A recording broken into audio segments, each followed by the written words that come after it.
在七位斗圣合力爆发下，净莲妖火愤怒的净莲妖火召唤炼天古阵，欲将所有击败魂风，顺利夺走净莲妖火。水净莲妖圣附身萧炎，救下众人。Trong khi đó tại Trung Châu, yêu hỏa Bình Nguyên sau 2 năm đã trở thành một chiến trường náo nhiệt và hỗn loạn. Sự xuất hiện của yêu hỏa thạch, loại tinh thạch chứa đựng tàn lửa của Tịnh Liên yêu hỏa, đã thu hút vô số thế lực đổ về đây tranh giành. Đúng lúc gã lão giả hồn địa vừa hạ lệnh lấy mạng tất cả người ở đây và treo đầu các thành viên liên minh để thị uy, một biến cố kinh hoàng đã xảy ra. Giữa không trung, đầu của lão giả bỗng nhiên bay vọt lên, máu tươi phun trào thành cột khi hắn còn chưa kịp hiểu chuyện gì đang diễn ra. Một giọng nói lãnh đạm mang theo uy áp kinh người vang lên, treo đầu mấy tên này mang tới Thiên Phủ Liên Minh, hồn điện bây giờ thật quyết đoán. Thanh âm vừa dứt, trong sự bàng hoàng của đám người hồn điện, không gian phía sau dao động, để lộ bóng dáng của một nam một nữ. Sự trở lại của Tiêu Viêm ngay tại chiến trường này báo hiệu một cơn ác mộng sắp giáng xuống đầu những kẻ thù hồn điện. Biến cố tại yêu hỏa Bình Nguyên diễn ra nhanh đến mức khiến những người chứng kiến phải hoài nghi vào thị giác của mình. Mạc Hộ Pháp, một vị cường giả ngũ tinh đấu tông, oai phong lẫm liệt của hồn điện, vừa mới đó còn cao ngạo hạ lệnh giết chóc, chớp mắt đã bỏ mạng. Trong cơn kinh hoàng tột độ, đám thuộc hạ của hồn điện vắt chân lên cổ chạy trốn, nhưng Tiêu Viêm chỉ khẽ đạp hư không, một luồng dao động vô hình lướt qua đã khiến tất cả bỏ mạng rồi nổ tung tại chỗ. Chứng kiến cảnh tượng diệt môn chỉ trong tích tắc, nhóm của Liễu đội trưởng không khỏi dùng mình sợ hãi, xen lẫn tôn kính. Còn Tiêu Viêm, anh ấy rất nhanh liền hỏi mọi người thông tin về Thiên Phủ Liên Minh trong thời gian mình biến mất. Khi nghe tin Thạch tộc lại quỷ dị biến mất sau linh tộc và 3 cổ tộc đại khác phải kết minh để tự vệ, sắc mặt Tiêu Viêm trở nên ngưng trọng. Tuy nhiên, khi biết gần đó có một tên đấu thánh chủ tọa, Tiêu Viêm lại cười nói: "Người biết đường không? Mang ta tới phân điện kia một chuyến." Nói rồi, Tiêu Viêm mang theo vị đội trưởng kia đi đến một phân điện của hồn điện. Tiếp theo là màn thảm sát tàn khốc của Tiêu Viêm. Thoáng vài phút, Tiêu Viêm đã diệt sạch toàn bộ, rồi mang vị Liễu đội trưởng kia quay trở lại với gương mặt ngây dại như kẻ mất hồn. Đứng trước toàn bộ mọi người, Tiêu Viêm cao giọng nói: "Trở về khu vực tìm người phụ trách. Sau này, các ngươi chính là thành viên địa cấp của Thiên Phủ Nội Minh, cứ nói là Tiêu Viêm cho các ngươi." Nói rồi, mang theo vẻ mặt đầy khí chất, Tiêu Viêm cùng Huân Nhi lại một lần nữa lên đường trở về. Khi đến một đỉnh núi, cả hai dừng lại. Lần này, Huân Nhi buộc phải trở về cổ tộc để báo cáo tình hình sau sự biến mất bí ẩn của Thạch tộc cùng biến cố xảy ra. Đáp lại, Tiêu Viêm cũng để lưu luyến, cứ thế hai người mau chóng chia tay nhau trong tiếc nuối. Trong khi đó tại Tinh Vận Các, tổng bộ của Liên minh, quy mô đã mở rộng gấp nhiều lần với phòng thủ kiên cố như thiên la địa võng. Bên trong đại điện hùng vị giữa mây mù, không khí ngưng trọng bao trùm khi Phong Tôn giả báo cáo về 43 cuộc giao tranh chỉ trong 1 tháng. Dược lão ngồi ở vị trí chủ tọa, vẻ mặt đăm chiêu, còn Phong Tôn giả, theo tin ông nhận được, hồn tộc chuẩn bị phái ra Hồn Thiên Mạch, một lão yêu quái lục tinh đấu thánh từng tham gia vây sát Tiêu Huyền để tiêu diệt Liên minh. Cái tên Hồn Thiên Mạch rơi xuống đại điện như một quả bom, khiến sự kiêu ngạo của một số cao tầng vừa nảy sinh lập tức tan biến. Ngay cả Tiêu Thần, người vốn im lìm như cương thi trong góc điện, cũng phải dao động cảm xúc. Đan Tháp đại trưởng lão phân tích đầy lo ngại rằng nếu lão yêu quái kia xuất thủ, Liên minh buộc phải mời lão tổ Đan Tháp ra tay. Nghe vậy, Dược lão thậm chí đã tính đến phương án liều lĩnh, đó là cùng Thải Lân và Tiểu Y Tiên liên thủ để chế ngự địa chủ hồn điện. Giữa lúc sự im lặng và tuyệt vọng bắt đầu bao trùm, thì một tiếng cười sang sảng bỗng vang lên từ hư không, cắt ngang mọi lời nói: "Giao cho ta đi." Nghe vậy, tất cả mọi người đều không giữ được bình tĩnh lao tới. Khi Tiêu Viêm bước vào, đầu tiên anh ấy chấp quyền nói: "Lão sư, ta đã trở về." Thấy thế, Dược lão không kìm được những giọt lệ hạnh phúc, ông liên tục vỗ vai đồ đệ và lặp lại: "Trở về là tốt rồi." Nói rồi, mọi người bắt đầu trao đổi. Khi Dược lão hỏi về Tịnh Liên yêu hỏa, Tiêu Viêm thản nhiên thừa nhận mình đã luyện hóa thành công. Đến đây, Dược lão lập tức tuyên bố hào hùng, yêu cầu các cao tầng chuẩn bị sẵn sàng cho trận quyết chiến, định đoạt ngôi vị bá chủ Trung Châu. Cùng lúc đó, Tiểu Y Tiên và Thanh Lân cũng đã đột phá nhất tinh đấu thánh, khiến mọi người không khỏi bất ngờ. Thế nhưng lần này đã bao lâu, vậy mà Thải Lân vẫn chưa quay trở về, khiến Tiêu Viêm lo lắng. Cứ như thế, Tiêu Viêm nhìn theo bóng dáng Tiêu Tiêu đang chơi đùa, vừa nhìn đứa nhỏ, anh ấy vừa trò chuyện cùng Tiểu Y Tiên và Thanh Lân. Thời gian qua đi, không lâu sau, sự yên lặng cuối cùng cũng bị phá vỡ bởi một bức huyết sắc chiến thư đầy mùi sát khí từ hồn điện.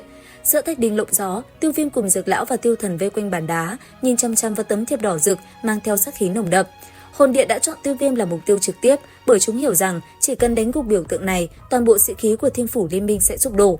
Với một nụ cười thản nhiên, Tiêu Viêm búng tay để huyết thư bay lên, để lộ những dòng chữ sắc lạnh hiện ra giữa không trung viết: Thiên Phủ Tiêu Viêm, 3 ngày sau dưới đỉnh núi, một trận quyết sinh tử. Trận chiến cuối cùng đã chính thức mỉm hỏa. Trong 3 ngày ngắn ngủi, không gian thanh tĩnh vốn có đã bị phá vỡ hoàn toàn bởi biển người đổ về từ khắp mọi phương. Khi ánh bình minh ngày thứ tư chiếu rọi, đỉnh núi Vẫn Lạc dựng đứng trở nên sôi động. Trong không khí ấy, hồn điện xuất hiện đầy quyền uy thông qua một không gian thông đạo tràn ngập khắp vụ âm hàn.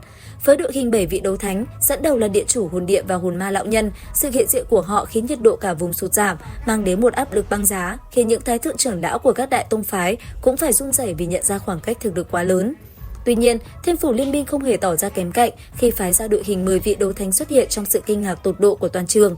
Cứ như vậy, Tiêu Viêm dẫn theo đội hình khủng bố đối đầu hồn điện, hai bên lơ lửng giữa không trung, nhìn chăm chăm vào đối thủ.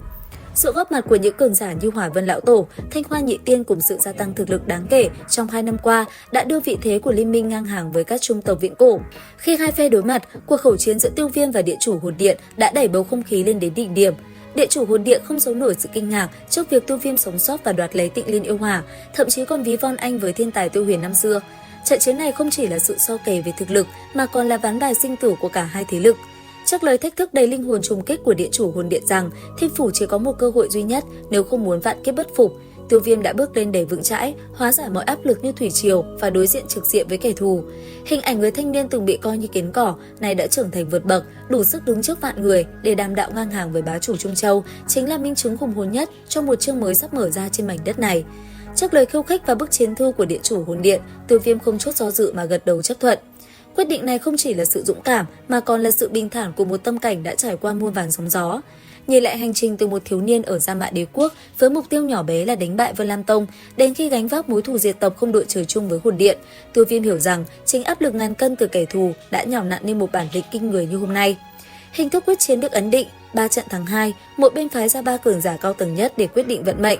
Đây là sự lựa chọn khôn ngoan của cả hai phía, bởi một cuộc khai chiến toàn diện sẽ khiến cả hồn điện lẫn Thiên Phủ Liên minh chịu tổn thất không thể cứu vãn, điều mà cả Tiêu Viêm và hồn tộc đều không mong muốn. Ngay lập tức, hồn điện tung ra những quân bài đáng sợ nhất của mình.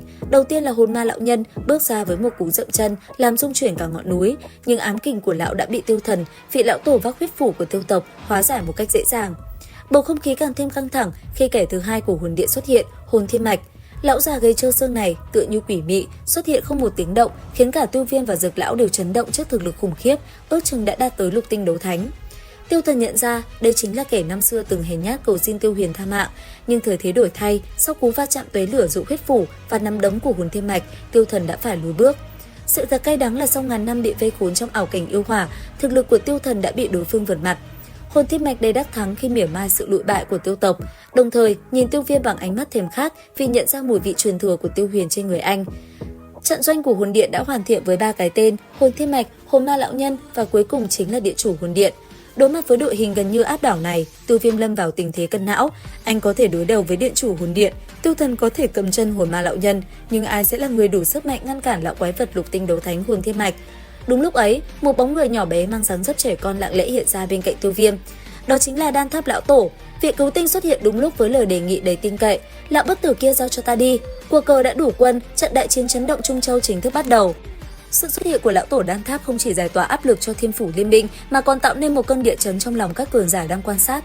Trước sự cung kính của Tiêu Viêm, Lão Tổ chỉ xua tay thản nhiên, thừa nhận cơ duyên hàng phục Tịnh Liên Yêu Hỏa của Tiêu Viêm là điều khiến ngay cả một tồn tại như ông cũng phải ngưỡng mộ. Với tư cách là người thủ hộ Đan Tháp, một thành viên của liên minh, ông khẳng định bản thân không thể đứng ngoài cuộc chiến sinh tử này.